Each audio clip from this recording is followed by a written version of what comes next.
અમદાવાદ સાણંદ જીઆઈડીસીમાં આગની ઘટનાને લઈને સમાચાર પ્રકાશમાં આવ્યા છે. તો આગની ઘટના બની છે અમદાવાદમાં સાણંદ જીઆઈડીસીમાં આવેલ કંપનીમાં આગ લાગી છે.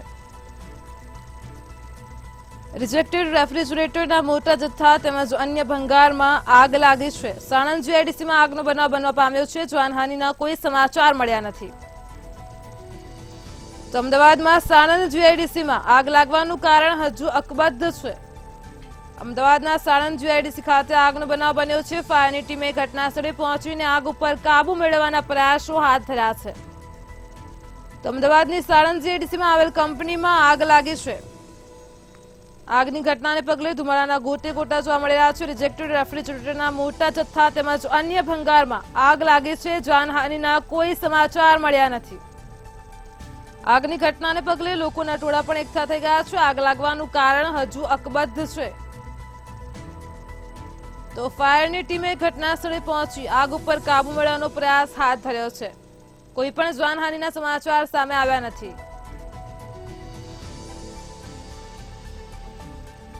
તો આજ મુદ્દે મારી સાથે સંવાદદાતા શિવાંશુ સિંહ ફોનલાઈન પર જોડાઈ ગયા છે. જે શિવાંશુ, અમદાવાદની સાણંદ જીઆઈડીસીમાં એક કંપનીમાં આગનો બનાવ સામે આવ્યો છે. શું છે સમગ્ર વિગત? જી, ચોક્કસ કહી શકાય. જે રીતે ગરમીનો માહોલ ચાલી રહ્યો છે તેવામાં આગ લાગવાની જે છે ઘટનાઓમાં સતત વધારો જોવા મળી રહ્યો છે. તેવામાં વાત કરીએ તો સાણંદ જીઆઈડીસી વિસ્તારમાં આવેલા ટેરા ટેબલ પાસે જે છે તે કહી શકાય કે રેફ્રિજરેટર કે પાસે જે છે આગનો બનાવ બન્યો હતો. સાથે કહી શકાય જે ભંગાર રાખેલો હતો તે ભંગારમાં જે છે ભીષણ આગ લાગેલી હતી.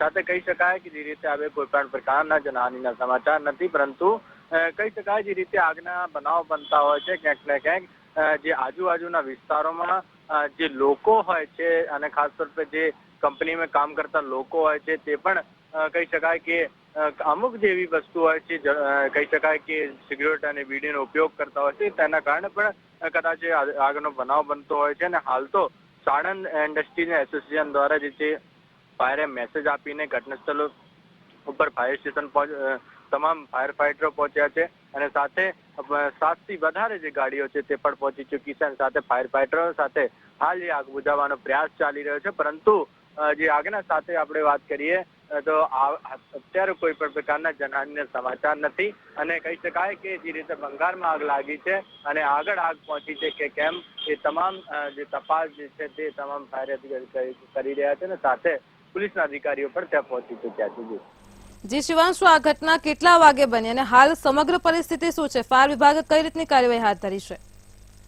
જી, ચોક્કસ વાત કરીએ તો 9, 9:30 વાગ્યાની ઘટના એ સામે આવી રહી છે. સાથે એક ફાયરને મેસેજ મળે છે કે સાણંદ જીઆઈડીસી ની અંદર જે છે ભીષણ આગની ઘટના છે.